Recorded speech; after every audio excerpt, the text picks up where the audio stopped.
Hi everyone. Are you a mom that is feeling lonely in the face of rejection from your adult child? Obviously, if you're here, I'm sure you have some loneliness factor. Maybe you're starting to work through that, and maybe you're just starting out. And so today we're going to talk about that subject. For those of you that are brand new to my channel, I just want to welcome you. Thank you for joining. My name is Sally Harris, and I'm a mom who walked a difficult road for over a decade with my own daughter. And when her life spiraled, so did mine. And it does not have to be that way. And so when it comes to loneliness, that is something that is very normal, especially if you had a really tight bond with your son or daughter and you were very close. It is extremely painful, and I understand the loneliness feeling. So the goal here is to acknowledge that where you're at, but then to get up and keep moving. And so how do you do that?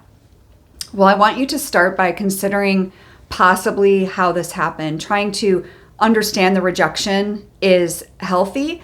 To focus on it nonstop, 24/7 for long periods of time is not healthy, right? So there's a balance. But I want you to consider maybe some past personal struggles that your son or daughter is having.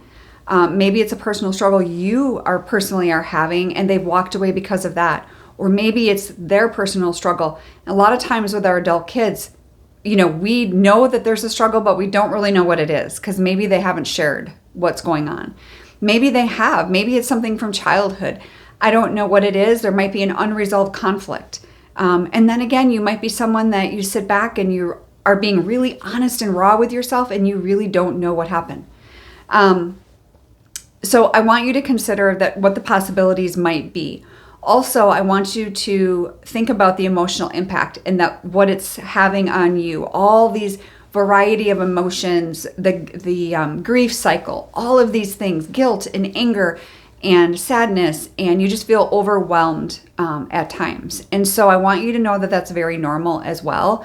And I do want to validate that for you because I don't want you to think that one day you're feeling stressed out, the next day you're angry and you're not really sure, you feel like you're losing your mind because you're on this roller coaster. And I want you to know that that is normal and you're going to go through this process. So the goal here is to not stay there.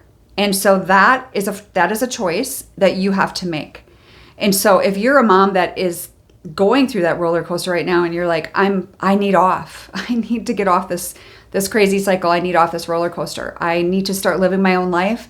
I can still love my son or daughter, of course, and welcome them back, at the appropriate time or whatever the case may be. But right now, here and now, I have to take care of me. If that's you, I want you to click the link below for a discovery call. If we've never chatted before, this is a consultation opportunity for me to be able to learn a little bit more about what's going on with your situation, learn more about you as a mom, and what you're going through right now. And then I can share with you some different ways that I can help. So I look forward to talking with you. But for the rest of you, the self-reflection piece is huge and the healing is crucial. It's crucial. And so I want you to think about your own personal growth and how you can grow through this process. In the meantime, and knowing that, yes, you have to pick yourself up and keep moving. But in the meantime, there's coping strategies, right? So how do you do that? You need to figure out how you cope with loneliness and rejection, such as seeking support. Like I just mentioned, reach out to me. I have some options and ways I can help you.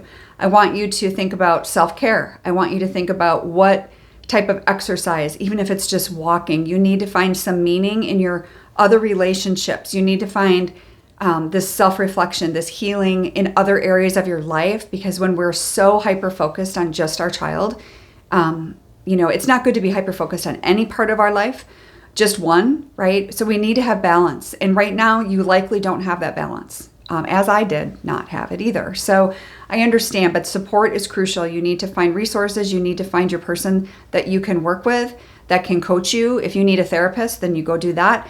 I have a lot of moms that I work with that also have a therapist, and that's totally cool. That's great. You do whatever you need to do for you.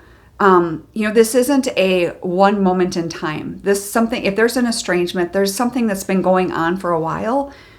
Doesn't mean that it's you. It doesn't mean it's your child. It could be a circumstance. It could be a situation.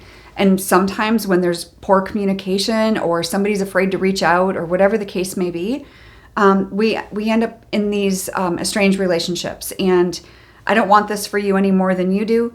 And my goal is to be able to help you walk through this process and come out shining on the other side.